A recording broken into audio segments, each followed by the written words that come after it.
Ребят, всем здорово. У нас сегодня пятница, да.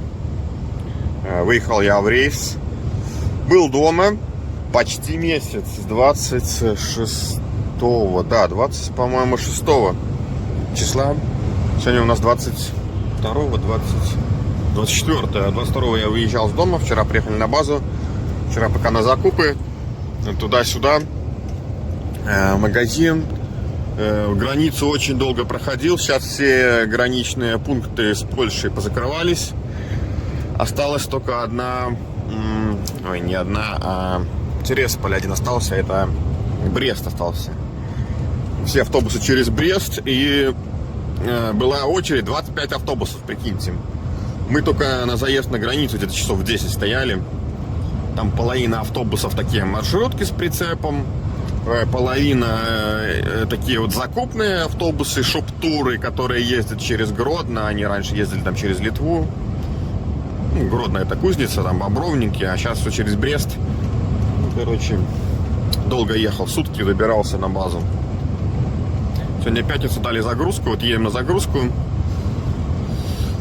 Сейчас буду разбираться с преобразователем. Что-то у меня не включается преобразователь. Вернее, как включается. Там кнопочка механическая, но что-то он не работает. Это я приехал на базу. Прошлый рейс заканчивал. Когда приехал на базу, хотел чайку попить. И все, как раз именно на базе у меня сломался этот преобразователь.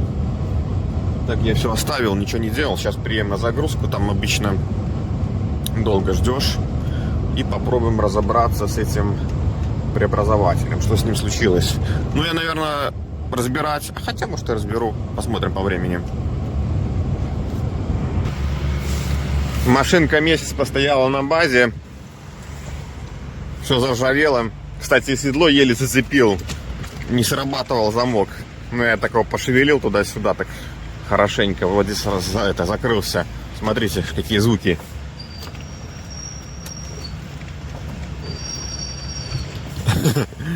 Вот здесь, кстати, кофе мы, бывает, грузим, чибом.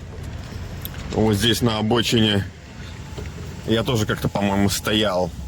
Ну, здесь тогда еще получше было. Сейчас вообще вон проваливаются фуры. Реально, в Польше тоже бывают такие места, что хрен где станешь.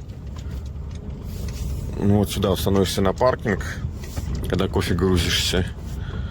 Открываешь воротики и потом вон туда под рампу, вон они, эти рампы. Вон туда вниз вон стоят чуваки, грузятся.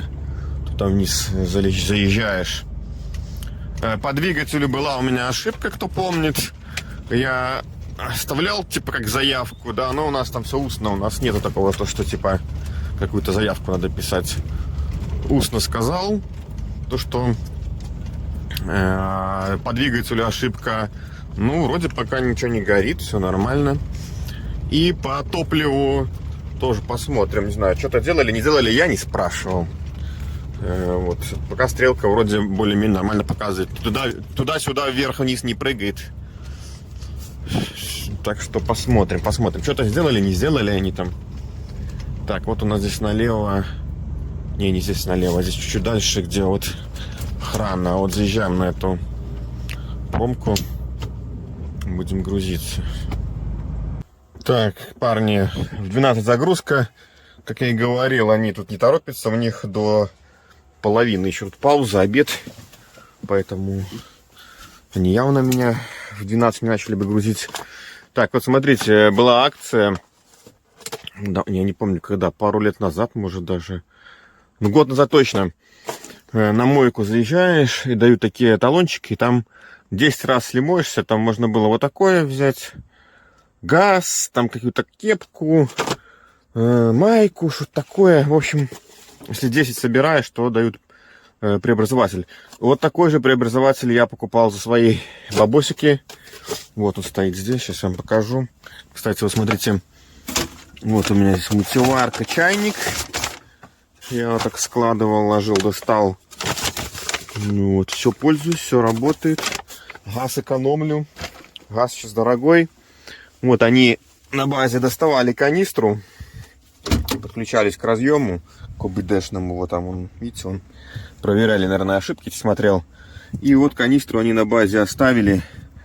У меня канистра, кстати, она уже все, и хана. Вон там трещина есть. Она у меня упала, ну и лопнула. Но эта канистра ей уже лет 5, наверное. Я уже давно ее хотел поменять. Смотрите, она стояла месяц на базе. Какая она грязная. Я даже воду сюда не набирал, потому что, наверное, сейчас вот заеду где-нибудь в магазин, в какой-нибудь авто, да и куплю новую канистру. Крантик-то я уже менял. Крантик поменял, а он все равно тоже заклинил. Вот эти крантики, краники, говно, короче. Так, что я сюда залез? Подвинуть сиденье. Ой, уже зашибись. У нас сегодня март, да, конец марта. Погода класс. Градусов, наверное, 15-14. Тепло. Наконец-то закончилась зима. Это все это надоело, этот холод. Все, уже совсем. Так, машина грязная. Я тут пока еще навожу порядок. Чехлы у меня постираны, все постирано, видите. После стирки все еще это грязное. Так, вот у меня новый, я вчера его хотел подключить, я достал, вот видите, он такой же, как старый. На 500 ватт, 1000 ватт. Максимальная мощность, да, ему уже года 2, ну не этому, а вон тому, старому. Подключал я, смотрите, как массу, если кому интересно. Массу я вот сюда на болтик, вот эту фигню открутил, отодвинул. Сюда ухо туда это закрутил, то есть это масса. Плюс идет у меня вот. И идет он туда, короче, в панель.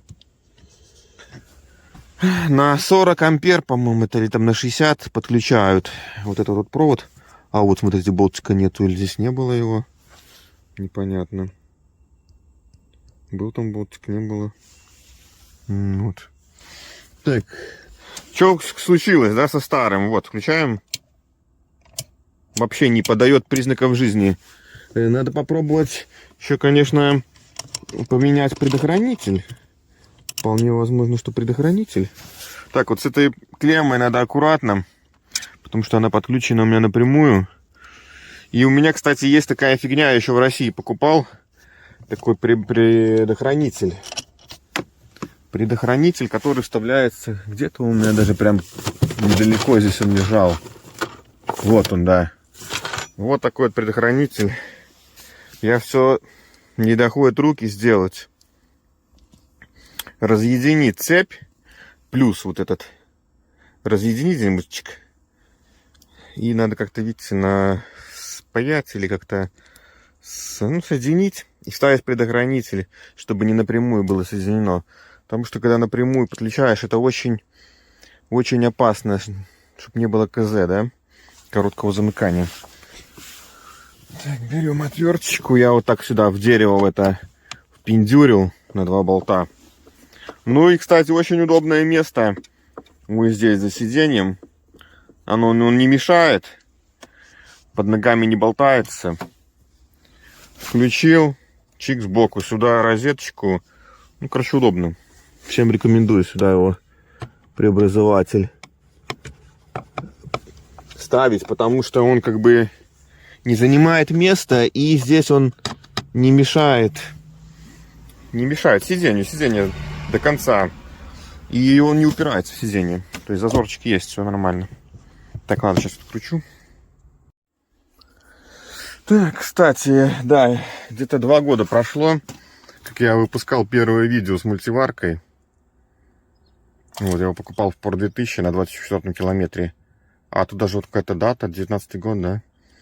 Не, 19-й год не может быть. Это ж... Хотя, фиг его знает. Так, вот видите, там пылище забилось. Сейчас посмотрим предохранитель. Что тут еще с ним могло случиться, ну не знаю. Так, ставим все на место. Барашки эти. На выходных, может, займусь этим вопросом. Так, шайбочки. Шайбочки нужно забрать оттуда, да, старые. В общем, такие дела. 2 года, в принципе, тоже нормально. На 2 года хватило, это немало. Практически каждый день я пользуюсь. Не практически, а каждый день Да, каждый день по 2 раза в день, а то даже и 3, когда на работе пользуешься. И на 2 года хватило. Я думаю, нормально. Свое он отбил. 150 или 160 злотых я отдавал за его стоимость. Так, здесь колечко есть, вот оно, шаймочка. Собираем. Здесь тут такая система. Ну ладно, в принципе, пофигу. Здесь у меня, кстати, вода. Я забиваю все водой, чтобы вода не занимала место в этих бомболюках. Так, вот, видите, я придвинул до конца. Вот еще место сколько? Еще в 2 раза толще. Еще сантиметра 3, еще в 2 раза толще влезет сюда преобразователь. Только по длине. Вот видите, здесь мешает уже этот ремень безопасности. А так по глубине. Так, сиденье, если мы спинку опускаем, по-моему, тоже там все нормально, да. Так, ну что, проверяем. Все работает. Зелененькая лампочка горит. Все работает. Окей. Все прекрасно.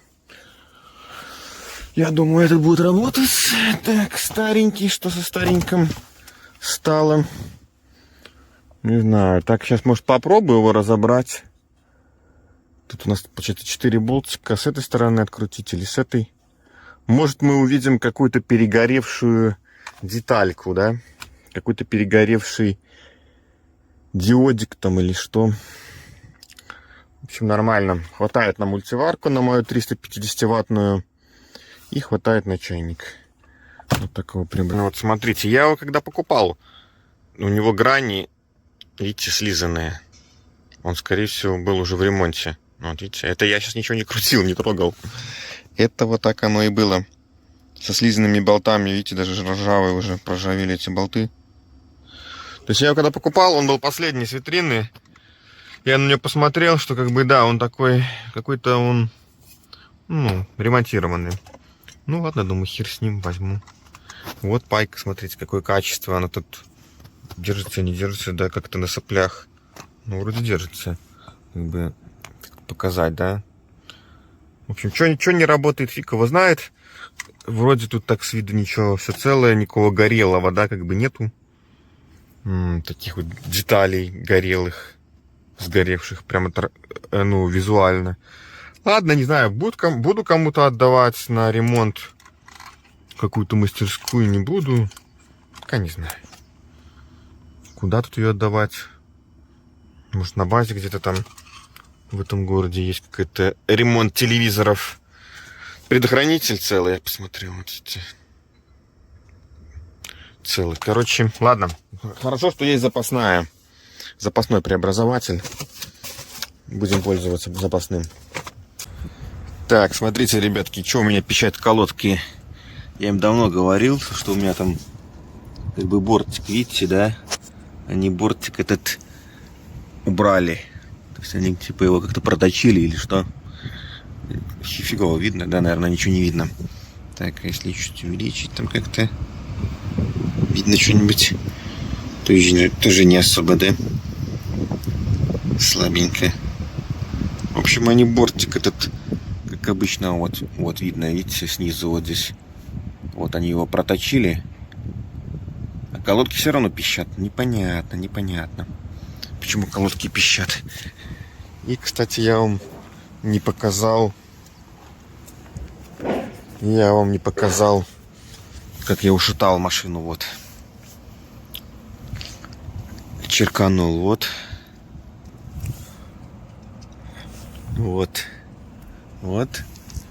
И вот. Получается, здесь стояла такая фигня.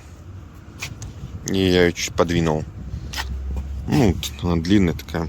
Вот здесь чуть-чуть, это вообще мелочи. И вот это я хотел еще в прошлый раз, на прошлой каденции, да, этот оттереть. Так и ну, было грязное. Так оно, короче, все осталось. Машину на базе помыли. А эти царапки О, вот здесь еще... О, вот это больно. Вот это да. Ушатал так ушатал. Но у нас пока за это особо не дрючит, так что пофигу, в принципе, нормально. Так, парни, смотрите, сколько у нас время. Время 8 вечера, загрузился я где-то, наверное, в 5. 5 часов тупо простоял. Поехал вот сюда на таможню. На таможне сделали документы. 8 иксов. Товар куда-то отправляют далеко. Так, смотрите, сейчас я разворачиваюсь. Выезд с другой стороны. Как это мне так развернуться, чтобы сильно не сильно не париться. Даже не знаю, как это мне так развернуться. Здесь проехать, что ли, по кругу перед этой рампой. Ну да, вроде проезжаю. Здесь грузовички стоят маленькие. Загрузили нам груз такой, болтается, короче, сзади, так вот шатается. Там стоят датчики, которые регистрируют, в общем, хрупкий груз, товар. Датчики регистрируют то, что если там какой-то это резко затормозил, или оно упадет, то зелененький индикатор сменится на красненький, и будут потом проблемы. Подписывал какую-то бумагу там вот про эти индикатор. Так, но груз легкий, но пасный, да, такой. Поэтому мы едем аккуратно. Я не тороплюсь, у нас время есть. Выгрузка первая в понедельник, 2 выгрузки. Первая выгрузка в понедельник. У нас сегодня пятница, как бы ехать не сильно далеко, километров 600. Сегодня вот проеду, не знаю, наверное, 300 там, сколько получится за 4,5 часа. Столько и проеду. И на завтра придется оставить еще половину. Завтра будем работать. В субботу работать я уже говорил вам, что не люблю. Но приходится, блин. Ну ладно, короче, значит, будем работать в субботу. Все, выезжаю. На сегодня цель проехать 4 часа 30 минут. Сейчас у нас 88 километров. Сколько я проеду за 4 часа 30 минут? Ну, километров 300 должен взять точно. И буду где-то перед Вроцлавом крутить паузу.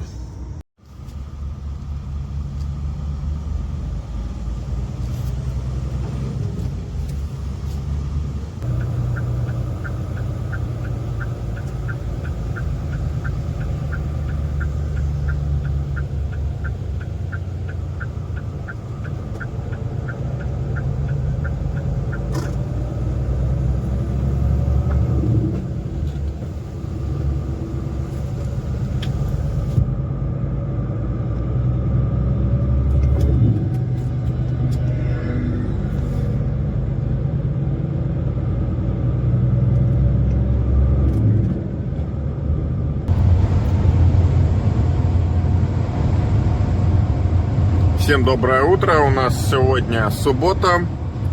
Как я вам вчера и говорил, я буду сегодня работать.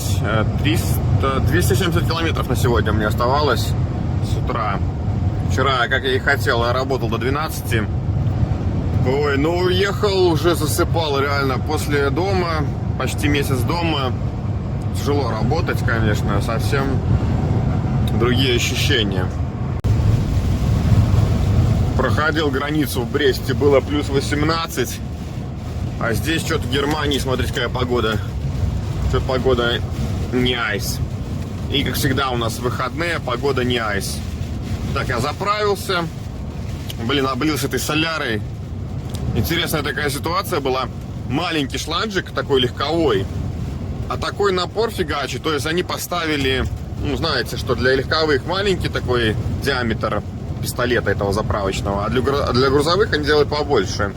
И вот такое ощущение, что они насос стоит как большой, грузовой, а шланжик они поставили легковой, но там заправка чисто для грузовых. И поэтому я там смотрю, что-то он так сильно, такой большой напор, я так посмотреть, так чуть приподнял. Ну, это как там соляра, это сколько там идет. И оно у меня об бортик, ну, там где заливная горловина, чуть-чуть так брызгануло, блин. Штаны вон лежат в каплях. Ботинки, ну ботинки я одевал эти АДРовские, это пофигу. Ну и бак там трохи так облил неплохо. Ну бак сейчас мы его можем посмотреть. Вот в такую погоду он, наверное, чуть помоется, конечно. А вот штаны жалко. Ну штаны тоже рабочие были. АДРовские ботинки рабочие. То есть я в рабочих шмотках был, и это меня спасло. Так, видите, что творится. Какая погода. Стоял девятку. В сторону Германии паркинги все свободные, такие полупустые. Без проблем стал с первого раза. Ну и все, у нас 2 часа дня. Еще ехать часик где-то. Буду стоять в Германии. 45-ка не выйдет. Ну, мне 45-ка не надо, только второй рабочий день. Поэтому 45-ка нам не нужна. Буду стоять в Германии, потому что потом в понедельник утром вставать пораньше, выезжать. Тут смысла нету. Я в душ сходил, заправился. Интернет у меня есть, безлимит по Германии. Ну, что мне еще надо? Воды я набрал. Суббота. Один денек, в воскресенье уже как-нибудь простою в Германии. Ничего такого. В Польше что стоят? Ну, магазин, там, интернет, то все, у меня все это есть. Поэтому мы едем туда на выгрузку. Там тоже промышленная зона. Места есть, где стоять, там никаких знаков нету. То есть уикенд. Отдыхаем. Пока еще вот вчера ехал с этой дорогой, пока еще я не вкатился в рабочий ритм, в рабочий режим. Пока что как-то слабенько еще. Недельку надо, наверное, поработать, чтобы уже так втянуться. Да, втянуться.